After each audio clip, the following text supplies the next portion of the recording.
At 14 years old, she was sent to a foreign country. Her husband barely loved her. Her court barely trusted her. And when the king died, powerful men tried to take her son's throne. They failed because they underestimated Anne of Austria. Born a Spanish princess, Anne of Austria arrived in France in 1615 to marry Louis XIII. The marriage was meant to unite two rival kingdoms. Instead, it became a lonely nightmare and public humiliation.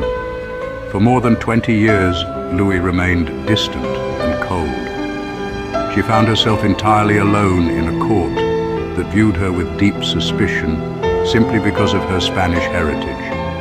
Anne suffered repeated miscarriages with no one to comfort her. For 20 years, Anne endured loss, isolation, and accusation.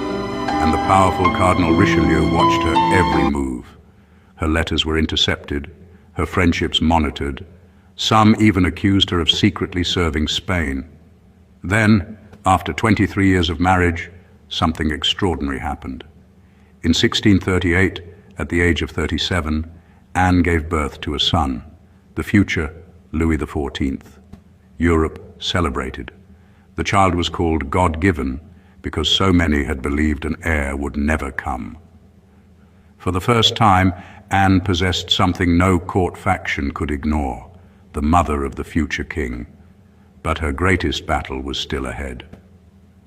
When Louis XIII died in 1643, his final will attempted to limit Anne's power. He did not trust her to rule alone. Most queens would have accepted it. Anne refused. Within days, she went before the Parlement of Paris and successfully overturned her husband's final wishes. The widow everyone had underestimated suddenly became the sole regent of France. She had won. For years, she defended the crown through war and betrayal. She governed France on behalf of her young son alongside Cardinal Mazarin. She survived civil wars, political conspiracies, and assassination plots. Most importantly, she protected the crown until Louis XIV was old enough to rule. The lonely foreign princess who arrived in France at 14 became the woman who saved the Bourbon dynasty. And without her, there may never have been a Sun King. They treated Anne as an outsider for decades. In the end, she became the guardian of the most powerful throne in Europe. Without her, there would be no Sun King.